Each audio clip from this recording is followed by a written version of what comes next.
YS Jaganmohan Reddy గారు ఎక్కడికైనా క్షేత్రస్థాయి పర్యటనకు వెళ్తే దాని చుట్టూ వివాదాలు సృష్టించి దాని చుట్టూ కేసులని దాని చుట్టూ రకరకాలు అనుకోండి, ఇది అదని కాదు. ఒక వారం 10 రోజులు 20 రోజుల పాటు జగన్ గారి వ్యతిరేకులకు కావాల్సిన కంటెంట్ అయితే రెడీ అవుతూ ఉంది. వైఎస్ఆర్ కాంగ్రెస్ పార్టీ నాయకులకైతే ఇక కేసులు నోటీసులు తప్పడం లేదు. ఏ పర్యటనకు వెళ్ళినా రామగిరి దగ్గర నుంచి మొదలెడితే నువ్వు మధ్యలో పొదిలివో, తెనాలివో, గుంటూరువో, తాజాగా పల్నాడు జిల్లా రెంటపాళ్ళ వెళ్ళారు కదా. ఆ రెంటపాళ్ళ పర్యటనకు సంబంధించి 119 మంది మీద పోలీసులు కేసు పెట్టారు. 113 మంది మీద పోలీసులు కేసు పెట్టారు.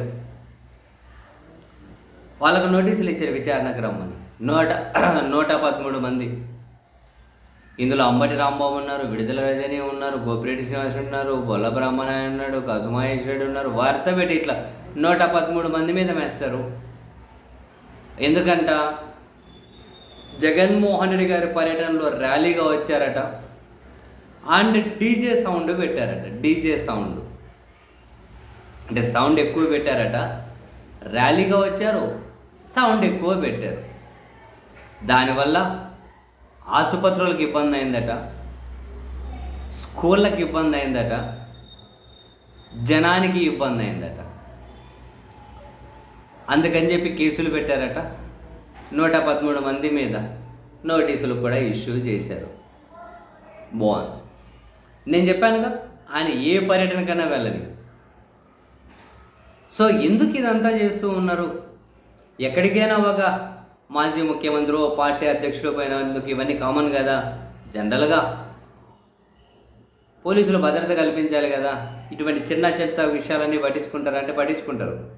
ఎందుకని జగన్ పోతుంటే జనం విపరీతంగా వస్తున్నారు. అరే ఇంత జనం వస్తున్నారు, ఇంత క్రేజ్ ఉంది, జగన్ ఎట్లా ఓడిపోయాడనే చర్చ. జగన్ ఎట్లా ఓడిపోయాడనే చర్చ జరిగితే మళ్ళీ ఎన్నికల ఫలితాల చుట్టూ చర్చ జరుగుతుంది. ఇంకా ఎన్నికల ఫలితాల చుట్టూ చర్చ జరిగితే ఇంకా దేని గురించి చర్చ జరుగుతుందో మీకు తెలుసు. అండ్ అదే సమయంలో జనం వెళ్ళారు అంటే విపరీతమైన జనం వస్తారు. ప్రభుత్వ వ్యతిరేకత అని చెప్పి అందరూ భావించే అవకాశం ఉంది. ఇవన్నీ ఉండదంటే జగన్కి జనం కనిపించొద్దు.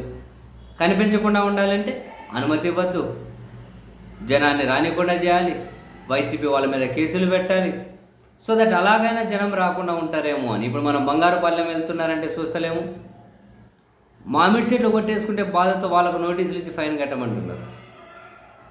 జగన్ పర్యటనకి వెళ్తే మీ మీద కేసులు పెడతామని ముందే బెదిరిస్తున్నారట.